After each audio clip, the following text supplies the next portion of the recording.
Hello बच्चों, आज मैं आप लोगों को क्लास 8 का हिंदी चैप्टर 9 अशोक का शस्त्र त्याग है, इसका मैं क्वेश्चन आंसर करवाऊंगा। इससे पहले इसका पार्ट 1 आया था, इससे पहले इसका क्या आया था, पार्ट 1 आया था। उसमें मैंने आपको इसका पूरी तरह से अशोक के बारे में कहानी, किस तरह उसने अशोक ने अपना शस्त्र को त्याग दिया और पद्मा से हार कर चला गया, और कैसे उसने बौद्ध धर्म को अपना लिया, समझे। अपने भतीजे निग्रो से प्रभावित होकर क्या क्या बौद्ध धर्म अपना लिया, समझे ना। अब आइए इसका क्वेश्चन आंसर करते हैं। अगर आप पहली बार हमारे चैनल पर विजिट किए हैं तो आप हमारे चैनल को सब्सक्राइब कर लीजिए। क्या कर लीजिए? सब्सक्राइब कर लीजिए, क्योंकि आपको इस चैनल पर क्लास 6 से लेके 12th तक का ऑल सब्जेक्ट का तैयारी कराया जाएगा, समझे ना। आइए अब स्टार्ट करते हैं इसका क्वेश्चन आंसर। देखिए, पहला क्वेश्चन कहता है कि पाठ से कि पद्मा के ललकारने पर भी अशोक ने युद्ध करना स्वीकार क्यों नहीं किया। तो आप कहिएगा, पद्मा स्त्रियों की सेना लेकर युद्ध के लिए ललकार रही थी। पद्मा किसकी सेना लेकर आई थी? स्त्रियों की सेना लेकर ललकार रही थी, और लेकिन अशोक ने युद्ध स्वीकार नहीं किया, क्योंकि वो अशोक स्त्रियों पर हाथ उठाना क्या मानते थे? पाप मानते थे। स्त्रियों के साथ पुरुष का युद्ध करना शास्त्र में अनुचित लिखा गया। कहाँ लिखा है? शास्त्र में अनुचित लिखा गया है। इसीलिए क्या करता है? अशोक पद्मा पर हथियार नहीं उठाता है और युद्ध भी नहीं करता है। अब आइए 2 नंबर क्वेश्चन क्या कहता है।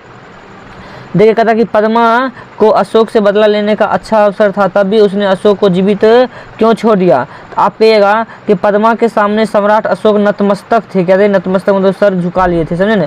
वे शस्त्र का त्याग कर चुके थे तथा प्रण कर लिए कि आगे वे कभी युद्ध नहीं करूंगा। मतलब कहा कि मैं आगे कभी युद्ध नहीं करूंगा। वीर सैनिक कभी भी नियतों पर वार नहीं करते हैं। इसीलिए पद्मा जो थी अवसर पाकर भी क्या क्या अशोक से बदला नहीं लिया और अशोक का क्या कर दिया? जीवित छोड़ दिया। अब 3 नंबर देखिए, संस्कृत में लिखा हुआ है, आपको इसको हिंदी में लिखना है। हिंदी में क्या करना है? लिखना है। देखिए, पहले पढ़ना सीख लिया। कहता कि बुद्धम शरणम गच्छामि, धर्मम शरणम गच्छामि, संघम शरणम गच्छामि। मतलब कहता है कि बॉक्स में दिए गए उपयुक्त वाक्य संस्कृत भाषा में लिखे गए हैं, समझे ना।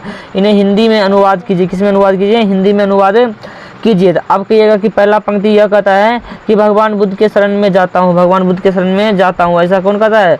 अशोक सम्राट कहते हैं, समझे। आगे कहता है कि बौद्ध धर्म के शरण में जाता हूँ। अब लास्ट कहता है कि तथा संघ के शरण में जाता हूँ, तो संघ के शरण में जाता हूँ। अब आइए पाठ से आगे देखेंगे, क्या देखेंगे पाठ से आगे। पहला क्वेश्चन कहता है कि सैनिकों को उत्साहित करने के लिए राजकुमारी पद्मा और सम्राट अशोक द्वारा कही गई बातों की तुलना कीजिए और बताइए कि अधिक प्रभावशाली किसकी बात है। तो वो तो आपको पढ़ाए थे तभी बता दिए कि पद्मा की बात प्रभावशाली लगी, समझे। अब क्यों लगी वो भी बता देते हैं।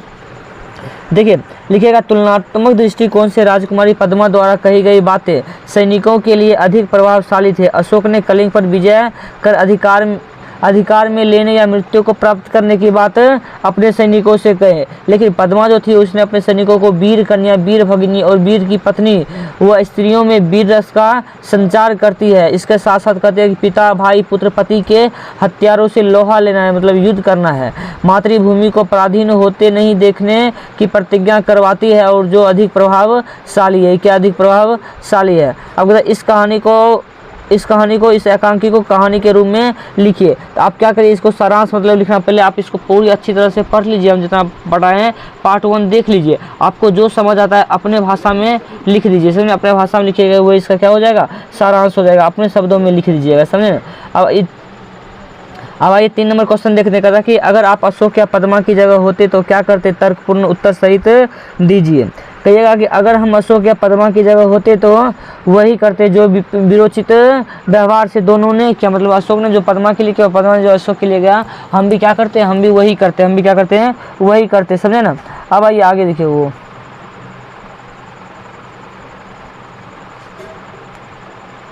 अब आइए अब आगे कहता है कि कल्पना कीजिए। क्या कीजिए? कल्पना कर बताइए कि यदि अशोक और पद्मा का युद्ध हो गया होता तो क्या होता। अब कहिएगा, अगर अशोक और पद्मा का युद्ध हो गया होता तो कल्पना किया जा सकता है कि लाखों लोग मारे जाते और लाखों लोग घायल होते था। अशोक और भी करोड़ हो जाता। वो बौद्ध धर्म कभी भी स्वीकार नहीं करता।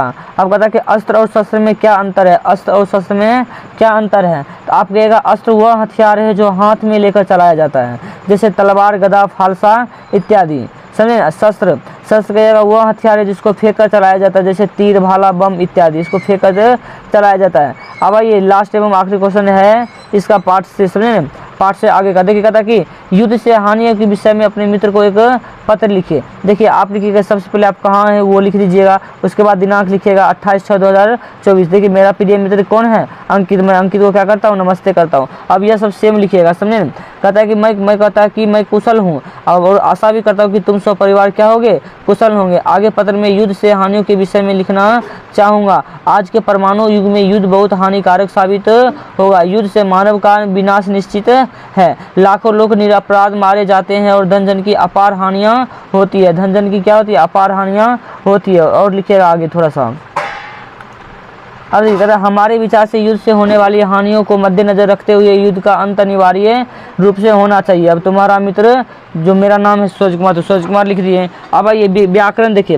कहता नीचे 3 वाक्य दिए गए हैं जो प्रश्नवाचक को दर्शाते हैं, समझे ना, और पूर्ण विराम को दर्शाते हैं और विस्मय बोधक चिन्ह को दर्शाते हैं। इसी कहता कि और पढ़िए और समझिए, ऐसे वाक्य लिखिए। जैसे मगध की विजय हुई, मगध की क्या होगी, विजय हुई। मगध की विजय हुई है, मगध की विजय हुई है, और मगध की विजय हुई है। तीनों में 3 तरह का चिन्ह है। ऐसे कहता है कि आपको उपयुक्त उदाहरण के आधार पर ऐसे 3 वाक्य लिखिए। थे 3 वाक्य आप ऐसे लिख सकते हैं कि रमेश संस्कृत पढ़ा है, रमेश संस्कृत पढ़ा है। एक में ऐसे प्रश्नवाचक देना है और एक में विस्मय बोधक चिन्ह देना है ऐसे, और एक में विराम चिन्ह देना है, समझे ना। रमेश संस्कृत पढ़ा है ऐसे, और आप बहुत लिख सकते हैं। आप लिख लीजिएगा, 3 2 और लिख लीजिएगा, समझे ना।